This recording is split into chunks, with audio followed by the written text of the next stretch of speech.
आज हम देखेंगे कि किस तरीके से हम जो परचेज़ वाउचर है, उसमें एंट्री करते हैं, ठीक है?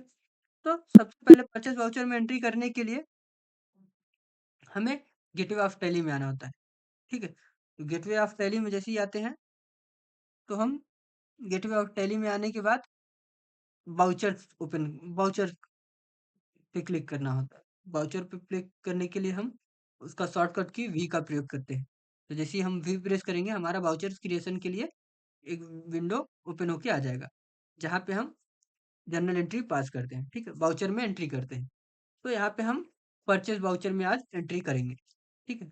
तो परचेज़ वाउचर को सेलेक्ट करने के लिए या तो आप माउस से परचेज़ वाउचर जो राइट साइड में सारे वाउचर्स के नाम आ रहे हैं, उसमें से राइट साइड में जो दिख रहे हैं वाउचर्स के नेम है, उसपे माउस का राइट क्लिक करें माउस से क्लिक करके परचेज़ वाउचर को सेलेक्ट कर सकते हैं, या तो F9 जो है शॉर्टकट की, उसको प्रेस करके आप व परचेज़ वाउचर को ओपन कर सकते हैं, ठीक है? तो इन 2 तरीकों से हम परचेज़ वाउचर में परचेज़ वाउचर ओपन कर सकते हैं, ठीक है? अब परचेज़ वाउचर ओपन तो कर लिए, परचेज़ वाउचर में मोड होता है। मोड मतलब कि परचेज़ वाउचर में 2 तरीके से एंट्री होती है। एक जो होती है वो आइटम वाइज़ होती है एंट्री, और एक जो होती है वो जन सिर्फ़ जनरल एंट्री पास होती है, ठीक?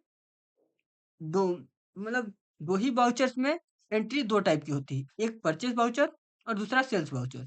इन दोनों वाउचर्स में जो जनरल एंट्री होती है वो 2 तरीके से की जा सकती है। एक सिर्फ़ जनरल एंट्री पास करके, और दूसरा आइटम वाइज़ जैसे आइटम एक-एक आइटम का नाम देख के फिर वो उस तरीके से बिल बनाया जाता है, ठीक है? बेसिकली जनरल एंट्री सिर्फ़ जो बड़े-बड़े कॉन्ट्रैक्टर या फिर जिनका प्रोडक्ट नहीं है, जो सर्विस बेस्ड कंपनियाँ हैं, वो जनरल एंट्री सिर्फ़ पास करती हैं। तो आज हम देखेंगे कि किस तरीके से हम सिर्फ़ जनरल एंट्री करते हैं परचेज़ वाउचर में, ठीक है? तो चलिए देखते हैं। तो हम इसका जो हमारा ये परचेज़ वाउचर है, ये mood item of name of the item मतलब आइटम वाइज़ मोड में है, ठीक है? अब इसका मोड चेंज करते हैं हम। तो इसका मोड चेंज करने के लिए हम कंट्रोल एच दबाएँगे, तो यहाँ पे हमारे पास 3 मोड्स आ जाएँगे। पहला आइटम वाइज़, दूसरा अकाउंटिंग वाइज़ और तीसरा वाउचर वाइज़। तो हम यहाँ पे अकाउंटिंग वाइज़ इनवॉइस करते हैं। जैसे ही अकाउंटिंग इनवॉइस करेंगे, देखिए परचेज़ में आ गया हमारा परचेज़ में invoice number, purchase invoice number हमारा फर्स्ट है, ठीक है? ये हमारा इनवॉइस नंबर है। अब यहाँ पे सप्लायर इनवॉइस नंबर, ठीक है? यहाँ पे सप्लायर का इनवॉइस नंबर दिया है। तो सप्लायर इनवॉइस नंबर में जब जिससे हमने माल खरीदा है उसका इनवॉइस नंबर हम डालते हैं, ठीक है? अभी हम कुछ भी डाल देते हैं, जैसे 20 इनवॉइस नंबर 20 डाल देते हैं, ठीक? उसके बाद डेट, तो डेट डाल दिया हमने। उसके बाद पार्टी नेम, मतलब किस पार्टी से हमने माल खरीदा है उस पार्टी का नाम। तो हम जब बना रहे थे राजेंद्र से माल खरीदा था हमने, तो राजेंद्र को एक्सेप्ट कर लिए। ये डिटेल्स डालने की जरूरत नहीं है, वैसे आप चाहें तो डाल सकते हैं, ठीक है? मैं नहीं डालता हूँ, ठीक? इसके बाद जिस पार्टी से आपने परचेज सामान खरीदा है, आपने उसका लेजर बनाते समय जो जो डिटेल डाला होगा, वो सारी डिटेल्स आपको यहाँ पे दिखेंगे, ठीक है? तो इसको हम इंटर कर लेते हैं। अब देखिए पार्टी नाम तो आ गया। अब यहाँ पे आपको लिखना होगा कि आप उससे प्रोडक्ट क्या खरीदे हैं, ठीक है? तो प्रोडक्ट भी खरीदने के लिए आपको, अगर आप जैसे कि मैं सिर्फ जनरल एंट्री पास कर रहा हूँ, तो इसमें मैं परचेस ही दिखाऊंगा, ठीक है? तो एक परचेस करके मैं लेजर क्रिएट कर लेता हूँ। परचेस, ठीक है?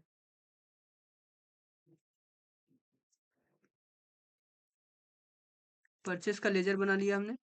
ये परचेस के अंतर्गत डाल देते हैं, परचेस अकाउंट के अंदर। अंडर जो है वो परचेस डाल दिया। Type of not GST, purchase को नॉट अप्लीकेबल करते हैं हम। जीएसटी नॉट अप्लीकेबल करते हैं क्योंकि परचेस में नहीं लगाएंगे हम, जो परचेस हमारा उसको अलग से, ठीक है? तो ये हमारा परचेस का एक लेजर क्रिएट हो गया, ठीक? अब इसमें हम अमाउंट डाल देंगे। तो मान लेते हैं कि हम 50,000 का परचेस किए हैं, ठीक? अब यहाँ पे हम लगाएंगे CGST, ये CGST हमारा 2.5% में कैलकुलेटेड है।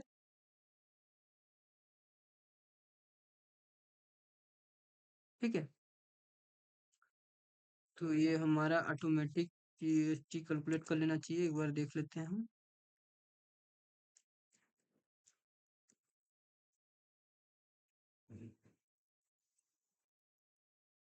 ठीक है, मैं percentage of calculation 5%, normal rounding.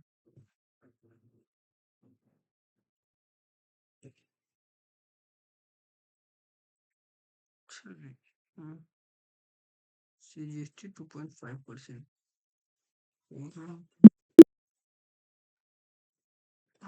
Purchase का देख लेते हैं, कंट्रोल एंटर करेंगे तो उसमें एडिट करने का ऑप्शन दे देता है। ठीक है, ledger purchase account invoice rounding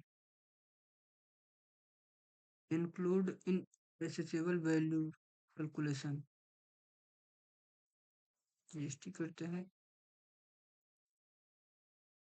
goods quantity base value base, applicable not.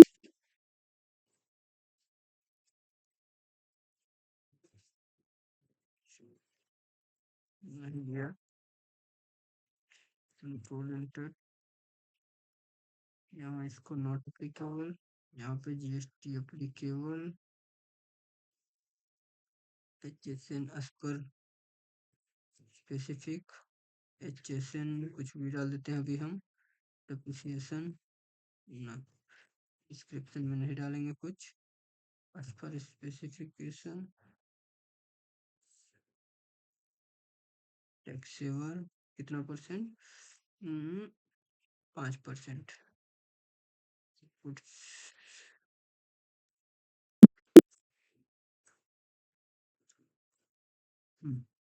अब ये हमारा जो है ऑटोमेटिक कैलकुलेशन लेने लगा है। ठीक है, इस तरीके से CGST या GST लगा के हम अपना जो परचेस है इसको एंट्री करते हैं।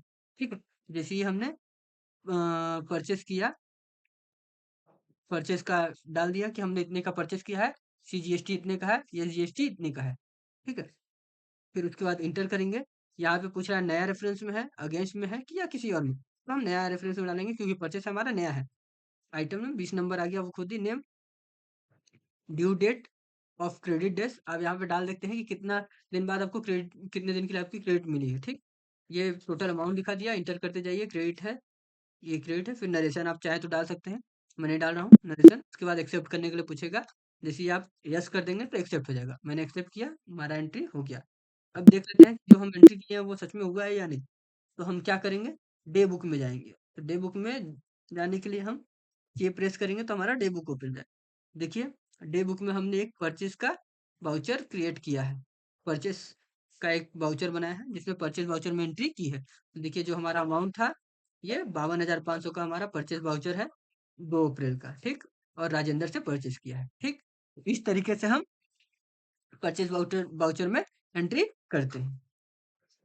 तो वीडियो को देखने, लास्ट तक देखने के लिए धन्यवाद। अगर वीडियो पसंद आए तो वीडियो को लाइक और ज़्यादा से ज़्यादा लोगों तक शेयर करें ताकि इसका फ़ायदा ज़्यादा से ज़्यादा लोगों को हो, और चैनल को सब्सक्राइब करना ना भूलें ताकि ऐसी ही और भी वीडियोस आपको मिलते रहें। धन्यवाद।